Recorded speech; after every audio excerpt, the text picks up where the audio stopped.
Hi అండి. ఎలా ఉన్నారు? అందరూ బాగున్నారా? నేను బాగున్నానండి. మీరందరూ బాగుండాలని ఆ అమ్మవారిని, బాబాని మనస్ఫూర్తిగా ప్రార్థిస్తానండి. ఇప్పుడు నేను శ్రీదేవి భాగవతంలోని 2వ స్కందంలో మొదటి అధ్యాయం చదువుతానండి. నేను పారాయణ చేస్తాను, మీరందరూ శ్రవణం చేయండి. ఇప్పుడు 1వ అధ్యాయం అండి. మత్స్యగంధి. సౌనకాది మహామునులు సూతుడిని అడిగారు. సూత, ఆశ్చర్యంగా ఉందయ్యా.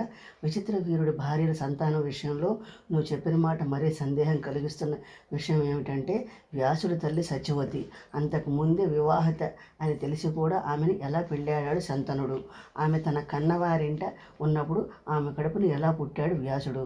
ఓ మారు పెళ్ళైన ఆమెను శంతన మహారాజు అంతటి వాడు ఎందుకు వరించాడు? ఆ మహారాజు వల్ల మరిద్దరు కుమారులను ఆమె కలిగారంటున్నావు. పైగా పరమ పావనమైన ఈ కథ బాగా విస్తరించి వినిపించు. ముందు వ్యాసుడు పుట్టుక కథ చెప్పు, అనంతరం సత్యవతి వృత్తాంతం వివరించు. మునులందరూ ఈ కథ వినాలని కుతూహలపడుతున్నారు. సూతుడు అందుకున్నాడు. చతుర్వర్గాల ప్రసాదించే ఆ పరమశక్తికి ప్రమాణం చేసి మంగళప్రదమైన ఈ పురాణ గాథ వినిపిస్తాను మీకు. వాక్కు నుంచి పుట్టిన బీజ మంత్రం ఏ సాకుతో అయినా ఉచ్చరిస్తే చాలు శాశ్వతమైన సిద్ధి కలుగుతుంది. కోరిన కోరికలన్నీ ప్రసాదిస్తుంది దేవి అని కోరికలు సిద్ధించడం కోసం 50 మంది ఆ తల్లిని స్మరించాలి.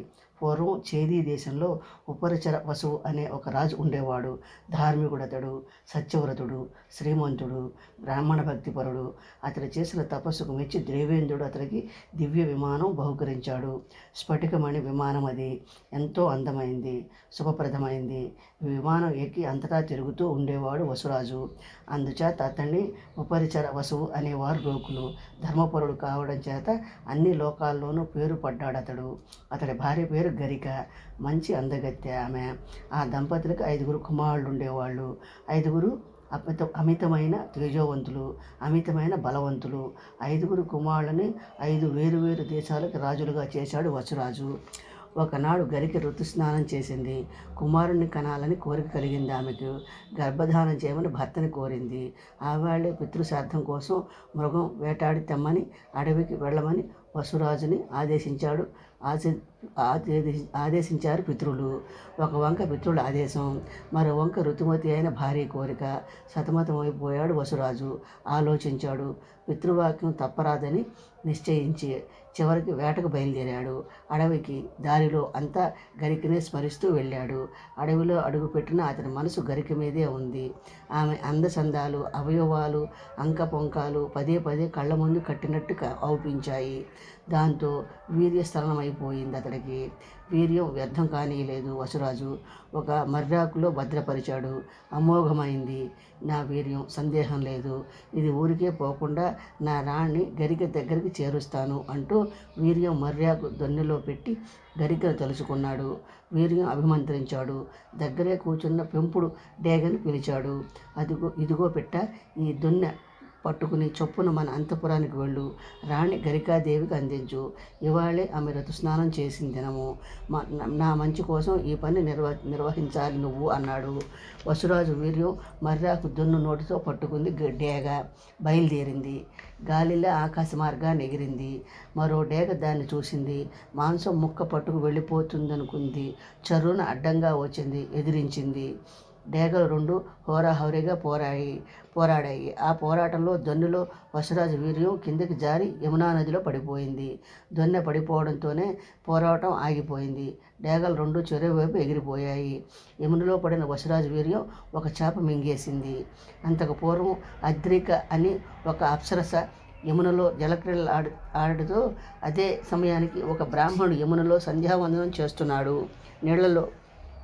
నీళ్లలో మునిగి వెళ్ళి కొంటిగా అతడి కాలు లాగింది అద్రిక. ప్రాణాయామం చేస్తున్న బ్రాహ్మణుడు ఉలిక్కిపడ్డాడు. తెలుసుకుని మండిపడ్డాడు.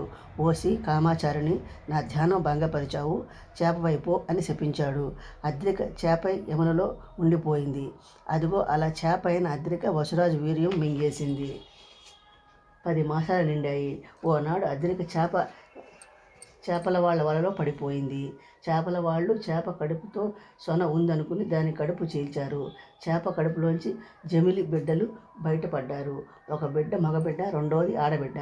పిల్లలిద్దరూ ఆణిముత్యాల్లా ఉన్నారు. చేప కడుపులో మనిషి పిల్లలు చూసి ఆశ్చర్యపోయారు చేపల వాళ్ళు. పిల్లలను తీసుకెళ్లి ఉపరిచర వసువుకి సమర్పించారు. వాళ్ళు నివ్వెరపోయాడు మహారాజు. మగబిడ్డను తాను అందుకున్నాడు. ఆడబిడ్డను చేపల వాళ్ళకి ఇచ్చివేశాడు. ఆ కవల శిశువులలో మగ శిశువే మత్స్యరాజు. పెరిగి ప్రయోజకుడే, తండ్రి అంతటి వీరుడయ్యాడు. అతడు సత్యసంగరుడు, ధర్మపరుడు అయ్యాడు. ఆడపిల్ల చేపల వాళ్ళంటే పెరిగింది. ఆమెని కాళి అని, మత్స్యోదరి అని కానీ మత్స్య గంధి అని పిలిచారు. ఆమె సత్యవతి. ఉపరిచర వసువు వీర్యంతో పుట్టిన చేపల వాళ్ళంటే పెరిగింది ఆమె. సౌనకాది మహామునులు అడిగారు, సూత, అయితే బ్రాహ్మడి శాపం వల్ల చేప అయిన అద్రిక గతి ఏమైంది? కడుపు చీల్చిన తర్వాత ఆమె ఎలా చంపేసి చేపల వాళ్ళు తినేశారా? అద్రిక శాపం నుంచి విముక్తి పొందలేదా? అయితే ఎలా అయింది? ఆమె తిరిగి అప్సరసాయి స్వర్గానికి వెళ్ళిందా లేదా? వెళితే ఎలా వెళ్ళింది? సూతుడు చెప్పుకుపోయాడు. బ్రాహ్మడు శాపం పెట్టడంతోనే మొర్రో మంది అద్రిక కాళ్ళ వేళ్ళ పడింది. కనికరించాడు బ్రాహ్మడు. విచారించుకో, శాపాంతం వివరిస్తాను విను. నా శాపం తప్పదు, నువ్వు చేప కావడం తప్పదు. కొంతకాలం గడిచాక నీ కడుపులో మనిషి పిల్లలు ఇద్దరు పుడతారు. ఆ కవలలు పుట్టుకతోనే నీ శాపం తీరిపోతుంది అన్నాడు. ఆ ప్రకారం కవల పిల్లలు బయటకు రావడంతో అద్రిక శాపం తీరిపోయింది. చేప శరీరం విడిచిపెట్టింది. ఆమె అప్సరసాయి స్వర్గానికి వెళ్ళిపోయింది. దాసరాజంట బంగారు బొమ్మల ముచ్చటగా పెరిగి పెద్దదైంది మత్స్యగంధి. ఆమె అందం అంతా ఇంతా కాదు. మత్స్యరాజు అంతటి పనిపాట్లు చేస్తూ అతడికి చేదోడు వాదోడుగా ఉండేది. శ్రీ దేవి భాగవత 2వ స్కందంలో మొదటి అధ్యాయం పూర్తయిందండి. స్వస్తి. ఇప్పుడు దేవి భాగవత 2వ స్కందంలో 2వ అధ్యాయం అండి. వ్యాసుడు పుట్టుక. ఓ మారు పరాశర ముని తీర్థయాత్రకు బయలుదేరి యమున ఒడ్డుకు వచ్చాడు. తనను పడవ మీద యమున దాటించమని దాసరాజు అడిగాడు. అప్పుడు దాసరాజు భోజనంలో కూర్చున్నాడు. అంచేత మత్స్యగంధిని పిలిచి, అమ్మి, ఈ మునీశ్వరుని నది దాటించిరా, ధర్మాత్ముడు అతడు, తాపసి, అతని నిలబెట్టకూడదు అన్నాడు. అయ్యా అనడమే తడవుగా పరాశరుణ్ణి పడవ మీద కూర్చోబెట్టి తెడ్డు వేసింది మత్స్యగంధి. యమున మీద పడవ అవతలి వైపు సాగిపోతూ ఉంది. దైవయోగం మత్స్యగంధి మీద మనసు పోయింది పరాశర మునికి. పోయిన మనసు మళ్లించుకోలేకపోయాడు ముని. ఆమె యవ్వనం, అందం మలిచినట్టున్న అవయవాలు, బెడిసి చేపలాటి కళ్ళు అతన్ని వెర్రెత్తిచ్చాయి. అమాంతం ఆమెను సందిట్లోకి లాక్కోవాలని బుద్ధి పుట్టింది అతడికి. ఆమె చెయ్యి పట్టుకున్నాడు. కళ్ళతో చిరునవ్వు నవ్వింది మత్స్యగంధి. మునీశ్వర అదిలించినట్టు అంది, ఇది తగిన పనేనా నీకు? ధర్మం తెలిసిన వాడివి, వశిష్ఠుడంతటి వాడివి, దయామయుడివి, కులము శీలము కలవాడివి, నీ అంతటి వాడు కామానికి లోబడిపోవడమేనా? ఒంటరి దాన్ని చూసి ఇలాంటి పనికి సాహసించడమా? భూలోకం మీద నరజన్మ దుర్లభం, అందులోనూ బ్రాహ్మణ జన్మ మరింత దుర్లభం.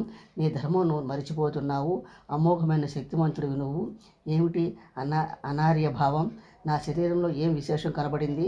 కామార్తుడివే నన్ను పట్టుకుంటున్నావు. చూడు, నా ఒళ్ళంతా చేపల కంపు.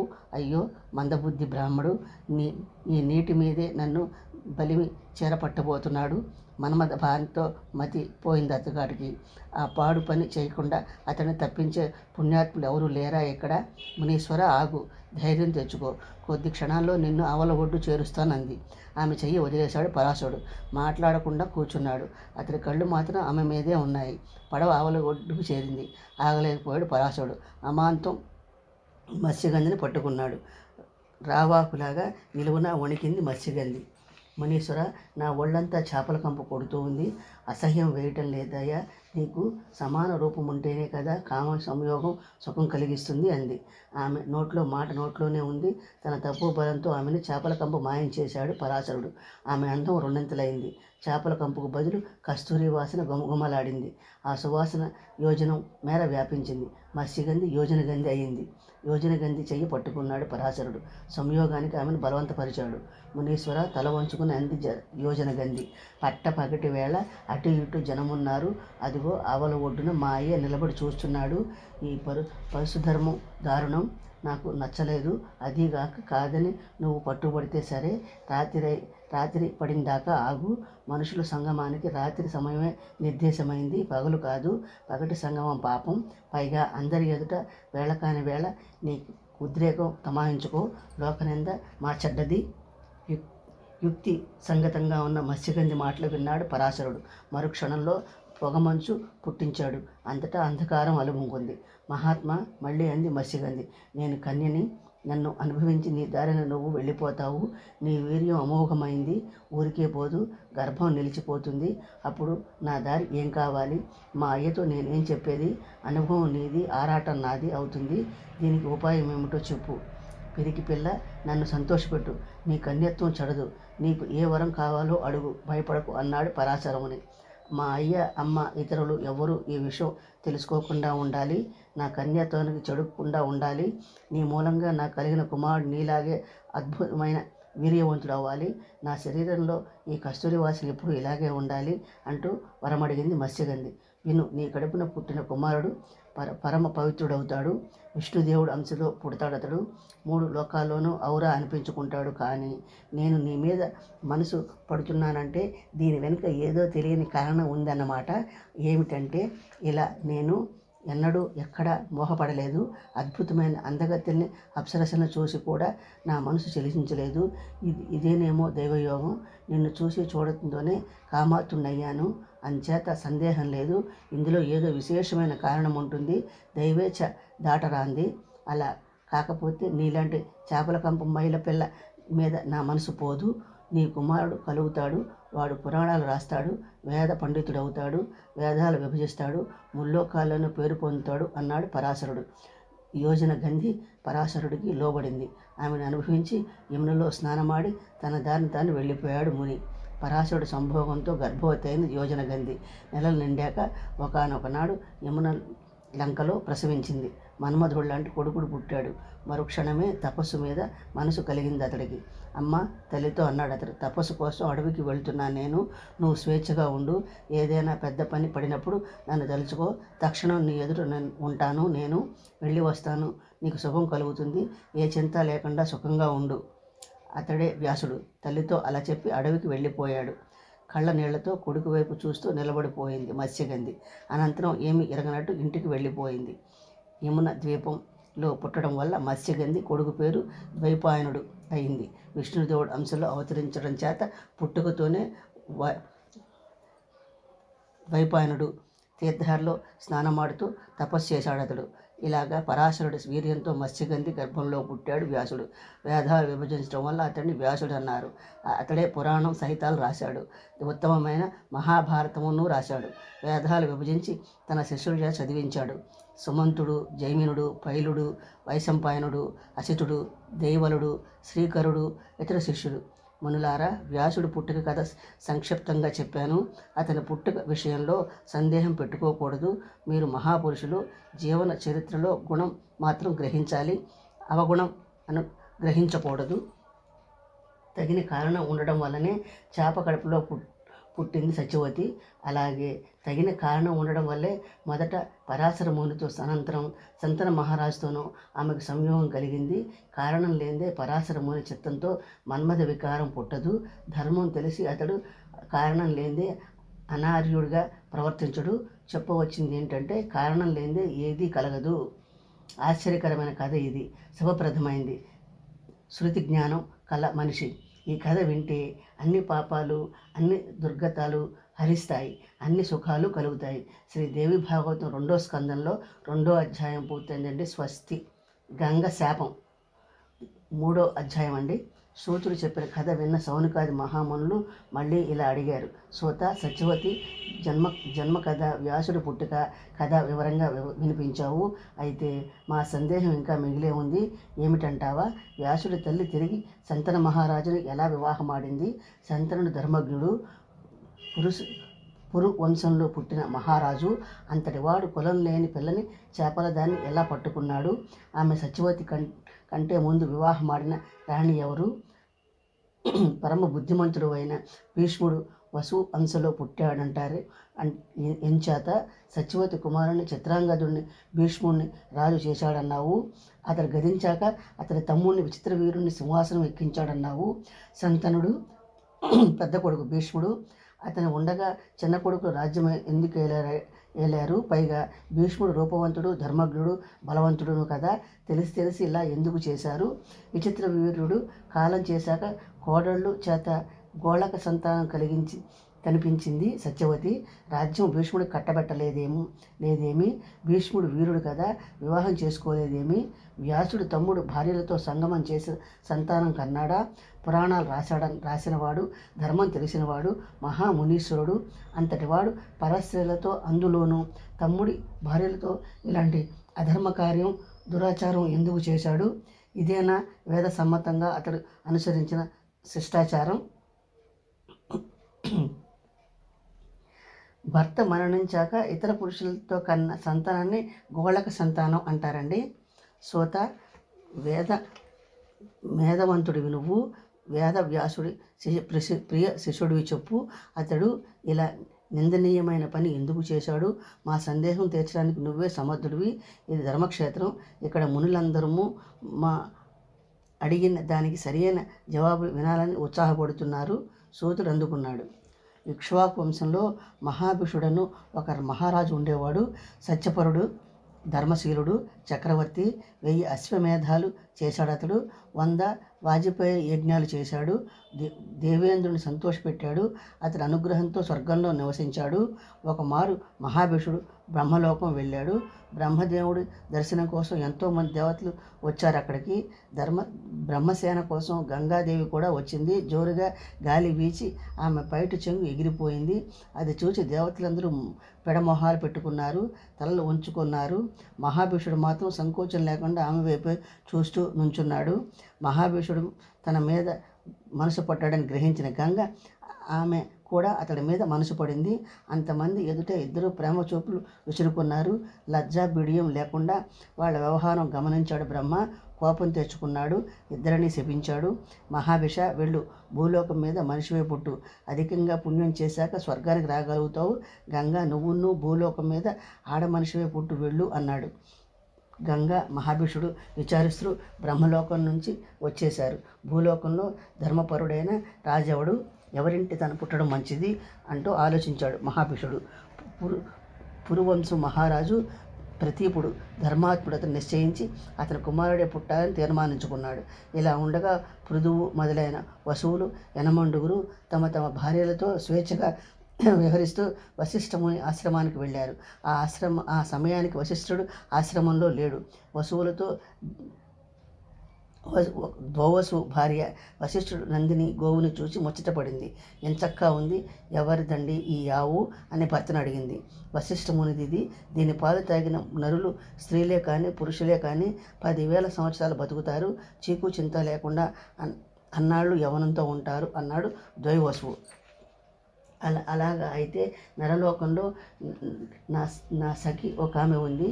రాజు ఋషి ఉసీనుడి కూతురామె, చక్కని చుక్క. ఆమె కోసం మా కామధేనువు దూడతో కూడా మన ఇంటికి తీసుకుపోదాం. దీని పాలు తాగి నా సఖి చీకు చింత లేకుండా ఉంటుంది అంది అతడి భార్య. భార్య మాటలు విని నందిని గౌను ఎత్తుకుపోయాడు దోవసువు. పృథువు మొదలైన మిగిలిన వసువులు అతనికి తోడ్పడ్డారు. వసువులు నంది ఎత్తుకుని పోయా కొంతసేపటికి పళ్ళు అవి పట్టుకుని అడవి నుంచి ఆశ్రమానికి వచ్చాడు వశిష్ఠముని. ఆశ్రమంలో ఆవు లేదు, దూడ లేదు. అడవి, కొండ కోనలు అన్నీ వెతికాడు వశిష్ఠుడు. ఎక్కడా నందిని జాడలేదు. దివ్య దృష్టితో చూశాడు. వసువులు ఎత్తుకుపోయారని తెలుసుకున్నాడు. నన్ను లక్ష్య పెట్టకుండా నా ఆవును ఎత్తుకుపోయారు వసువులు. నరలోకంలో నరలే పుట్టాలని శపించాడు. వశిష్ఠముని శాపం విన్నారు వసువులు. దిగులు పడిపోయారు. విచారిస్తూ అతడి దగ్గరికి వెళ్ళారు. శాపాంతం చెప్పమని ప్రార్థించారు. కనికరించాడు ముని. మీ యనమండుగురులో 7 ఏడాదిలో శాపముక్తులవుతారు. నా ఆవు దొంగిలించిన దోవసువు మాత్రం ఎంతో కాలం మనిషిగా భూమి మీద బతుకుతాడు అన్నారు. చేసుకున్న కర్మఫలం అనుభవించక తప్పదు అని అనుకుంటూ దీనంగా వశిష్ఠాశ్రమం నుంచి వచ్చేశారు వసువులు. అదే సమయానికి గంగ శాపం పొంది బ్రహ్మలోకం నుండి వస్తూ ఉంది. విచారంగా దారిలో ఆమెను చూశారు వసువులు. దేవి, అమృతపానం చేసే దేవతలు మేము నరగర్భంలో ఎలా పుట్టగలం? కనుక నువ్వే నరరూపమెత్తి మమ్మల్ని నీ బిడ్డలుగా కను. శంతనుడను ఒక మహారాజు ఉంటాడు. అతన్ని భర్తగా వరించు. మమ్మల్ని వెంటనే నీటిలో పాడేయి. ఈ విధంగా శాపవిముక్తులం అవుతాము, అనుగ్రహించు అంటూ ప్రార్థించారు. అలాగే కానివ్వండి అంది గంగ. తమ తమ శాపాలు తలుచుకుంటూ ఎవరి దారిన వారు వెళ్ళారు. మహాభిషుడు ప్రతీప మహారాజు కుమార్తెడై పుట్టాడు. అతడే శంతనుడు, సత్యవంతుడు, ధర్మరాజు. ఓనాడు ప్రతీపుడు గంగావార కూర్చుకుని సూర్యభగవాన్ని స్తోత్రం చేస్తున్నాడు. ఇంతలో గంగలోంచి ఒక ఆడది బయటికి వచ్చింది. ఎంతో అందంగా ఉంది ఆమె. తిన్నగా వచ్చి ప్రతీపుడి కుడి తొడ మీద కూర్చుందామె. గట్టిగా అతన్ని కౌగిలించుకుంది. అప్పుడు ప్రతీపుడు, సుందరి, ఏమిటిది? నా తొడ మీద కూర్చున్నావేమి ఇలాగా అని అడిగాడు. నిన్ను మోహించాను, నన్ను అంగీకరించు అందామె. అసంభవం అన్నాడు ప్రతీపుడు. పరస్త్రీని ఆమె ఎంత అందగత్తి అయినా సరే పరిగ్రహించలేను నేను. అదీగాక నువ్వు నా కుడి తొడ మీద కూర్చుని కౌగిలించుకున్నావు. నన్ను కుడి తోడ కుమారులది, కోడలది మాత్రమే కనుక నా కుమారుడు కలిగాక నా కోడలి అవుదుగాని నువ్వు. నీ అదృష్టం పండి నీకు తగిన కుమారుడు కలగాలి నాకు. అయితే అలాగే కానీ అంటూ లేచి వెళ్ళిపోయింది ఆమె. ఈ విషయమే ఆలోచిస్తూ ఇంటికి వచ్చేశాడు ప్రతీపుడు. కొద్ది కాలం గడిచింది. ప్రతీపుడికి కుమారుడు కలిగాడు, శంతనుడు. అతన్ని ప్రయోజకుడయ్యాక ప్రతీపుడు వానప్రస్థాశ్రమం స్వీకరించాడు. అడవికి వెళ్లే ముందు కుమారుని పిలిచి వెనుక గంగ ఒడ్డున జరిగిన స్త్రీ విషయం చెప్పాడు. ఆమె ఎన్నడైనా నిన్ను కలుసుకుంటుంది, నిన్ను కోరుకుంది. నువ్వు ఆమెని అడగక అది నా ఆదేశం. ఆమె ధర్మపత్నిగా వరించు, సుఖపడు అన్నాడు. నిన్ను కోరుకుంది. నువ్వు ఎవరు నువ్వు అని ఆమెను అడగకు. ఇది నా ఆదేశం. ఆమె ధర్మపత్నిగా వరించు, సుఖపడు అన్నాడు. కుమారుడికి రాజ్యం అప్పగించి అడవికి వెళ్ళిపోయాడు ప్రతీపుడు. అడవిలో వరాంబికను ఆరాధించాడు, తపస్సు చేశాడు. కాలం తీరింది. శరీరం విడిచిపెట్టేశాడు. స్వర్గం చేరుకున్నాడు. మహా సామ్రాజ్యం స్వీకరించాడు శంతనుడు. సార్వభౌముడయ్యాడు. ధర్మం తప్పకుండా ప్రజలను పాలించాడు. శ్రీ దేవి భాగవతం 2వ స్కందంలో 3వ అధ్యాయం పూర్తయిందండి. స్వస్తి. ఇప్పుడు దేవి భాగవతం 2వ స్కందంలో 4వ అధ్యాయం అండి. పశువుల నరజన్మ. ప్రతీపుడు దిగవంతుడయ్యాక ఓనాడు శంతనుడు వేటకి వెళ్ళాడు.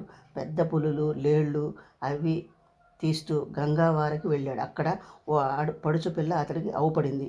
లేడి పిల్లలా ఉన్నాయి. ఆమె కళ్ళు ముచ్చటైన నగలు ముస్తాబు చేసుకుంది. ఆమె రూపానికి తగిన వయసు సాక్షాత్తు లక్ష్మీదేవిలో ఉంది. ఆమెను చూడడంతోనే వెనుక తండ్రి చెప్పిన స్త్రీ ఈమె అని భావించాడు శంతనుడు. పద్మం లాంటి ఆమె మొహం చూస్తూ సౌందర్యామృత పానం చేస్తూ అతడి శరీరం పులకించింది. హృదయం ఆమె మీదే లగ్నమైంది. శంతనుడే మహాభిషుడిని తెలుసుకుంది పడుచు గంగ. తొలి చూపుతోనే అతన్ని ప్రేమించింది ఆమె. చిరునవ్వు నవ్వుతూ మెల్లమెల్లగా వచ్చి వయ్యారంగా శంతనుడు ఎదుట నుంచుంది. శంతనుడు సంతోషం అంతా ఇంత కాదు, తీయని మాటలతో పలకరించాడు అతడు. సుందరి, మానవ కన్యవేనా నువ్వు? దేవతవో, యక్షకన్యవో, నాగకన్యవో, అప్సరసవో కావు కదా. ఎవరివైతేనేమి నా ప్రియురాలివిక. నన్ను వివాహం చేసుకో. మరో మాట చెప్పకు. చిరునవ్వుతో నా రాణివిక అన్నాడు. ఆమె గంగని తెలుసుకోలేకపోయాడు శంతనుడు. కానీ గంగ మాత్రం అతడు శంతనుడని ఉన్న మహాభిషుడని తెలుసుకుంది. పూర్వం ప్రేమ మనసులో ఉంది. అందుకని ముసిముసి నవ్వులతో అందామె. మహారాజా, నాకు తెలుసు. ప్రతీపుడు కుమారుడివి నువ్వు. తగిన వరుడు దొరికినప్పుడు ఏ ఆడది నిరాకరిస్తుంది? అయితే నాకు కొన్ని నియమాలున్నాయి. ఈ నియమాలు నువ్వు అంగీకరిస్తే నేను నీ భార్యగా ఉంటాను. నా నియమాలు ఏమిటంటావా? చెబుతాను విను. నేను ఏం చేసినా నువ్వు అడ్డు చెప్పకూడదు. అది మంచిదైనా చెడైనా సరే నాకు అప్రియమైన మాట ఎన్నడూ పలకకూడదు నువ్వు. ఆ నియమం నువ్వు ఎప్పుడు తప్పితే అప్పుడు నిన్ను వదిలేసి నా ఇష్టం వచ్చిన చోటుకి వెళ్ళిపోతాను నేను. వసువులు తనను ప్రార్థించిన విషయం మనసులో పెట్టుకుని ఈ నియమం కోరింది గంగ. అలాగే కానీ అంగీకరించాడు శంతనుడు. గంగ అతడికి భార్య అయింది. అతడు వెంట రాజమందిరానికి వెళ్ళింది. అందమైన అంతఃపురంలో ఆమెను ఉంచాడు శంతన మహారాజు. అహోరాత్రాలు ఆమెతో ఆనందం అనుభవించాడు. భావం తెలిసిన ఆడది గంగ మహారాజుని ఎలా సుఖపెట్టాలో ఎలా సుఖపెడుతూ అతడితో క్రీడిస్తూ తన సుఖం అనుభవించింది. ఎన్నో ఏళ్ళు గడిచిపోయాయి.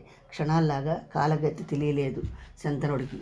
దేవేంద్రుడు సచీదేవితో క్రీడించినట్లు కామశాస్త్ర విచక్షణుడు శంతనుడు గంగతో కామ సౌఖ్యాలు అనుభవిస్తూ వచ్చాడు.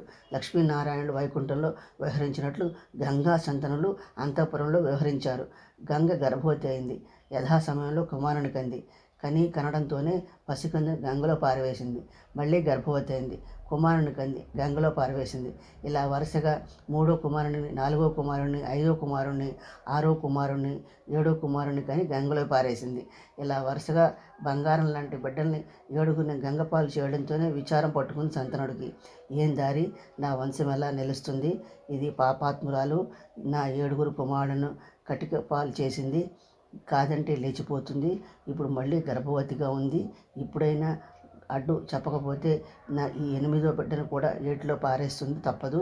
అనంతరం సంతానం కలుగుతుందో లేదో, కలిగిన ఈ దుష్టురాలను చంపదని నిశ్చయమేముంది? ఏం చేసినా ఇప్పుడే చెయ్యాలి నేను. చేతులు కాలేక ఆకులు పట్టుకుని లాభం ఏమిటి? ఏం చెయ్యాలి? అయితే వంశం రక్షించడానికి ప్రయత్నించాలి కదా అంటూ పరిపరి విధాలు ఆలోచించాడు. గంగ కడుపున పుట్టిన 7గురు కుమారులు, 7గురు వసువులు శాపం నుంచి విముక్తి పొందారు. వాళ్ళు 8వ గర్భంలో దౌవసువు పుట్టాడు. అతని మొదటి భార్య మాట మీద వశిష్ఠముని నందిని గోవును అపహరించినవాడు. 8వ కుమారుని కంది గంగ. వెంటనే వచ్చి ఆమె పాదాల మీద పడ్డాడు శంతనుడు. దేవి, నీ సేవకుడు నేను, నిన్ను వేడుకుంటున్నాను. ఈ ఒక కుమారుని దక్కించుకోవాలని ప్రాధేయపడుతున్నాను. ఈ ఒక్క పసికందును బతికించు. 7గురు కొడుకులను ఎట్టిపాలు చేశావు, పల్లెత్తి మాట అనలేదు నేను. వీడిని చంపేయకు, ప్రాణభిక్ష పెట్టు. నీ పాదాలు పట్టుకు బతిమలాడుతున్నాను. ఈ కుమారుడికి మారుగా నువ్వు ఏది కోరితే అది ఇస్తాను. నా వంశాంకురం నిలుపు. సంతానం లేనివాడికి సద్గతి లేదంటారు పండితులు. అందుచేత ఈ కొడుకుని యాచిస్తున్నాను నేను అని అన్నాడు దీనంగా. అయినా వినుకోలేదు గంగ. బిడ్డను నదిలో పారవేయడానికి సిద్ధపడింది. ఒక వంక దుఃఖం, మరో వంక కోపం ఆపుకోలేకపోయాడు శంతన మహారాజు. పాపాత్మురాల అంటూ ఊరుమాడు. నరకమున్న భయముందో లేదో నీకు? అసలు ఎవరైనట్లు నువ్వు? రాక్షసివా? రాక్షసి కూతురువా? రాక్షసే అవుతుంది. పాపమే నీ పనిలాగా ఉంది. నువ్వు ఉంటే ఉండు, లేకపోతే పో. ఈ కుమారుని మాత్రం పోనివ్వను. వంశం నాశనం చేసే పిశాచితో ఏం పని నాకు అన్నాడు. శంతనుడి నిష్ఠురాలు వింది గంగ. కుమారుని ఒడిలోకి తీసుకుంది. బయటికి బయలుదేరుతూ అంది, ఈ కుమారుని నేను కూడా బతికించాలని అనుకుంటున్నాను. అయితే ఇక్కడ వదిలిపెట్టను, నాతో తీసుకుపోతాను. అడవిలో పెంచి పెద్దవాడిని చేస్తాను. నేను యవతిని అడిగావు. నేను గంగను. దేవకార్యం కోసం ఇలా వచ్చాను. వశిష్ఠముని వసువులు యనమండుగుని శపించాడు. నరలోకంలో నరులే పుట్టండి అన్నాడు. దుఃఖపడుతూ నా దగ్గరికి వచ్చారు వాళ్ళు. నరలోకంలో మా అమ్మవి కమ్మని ప్రార్థించారు.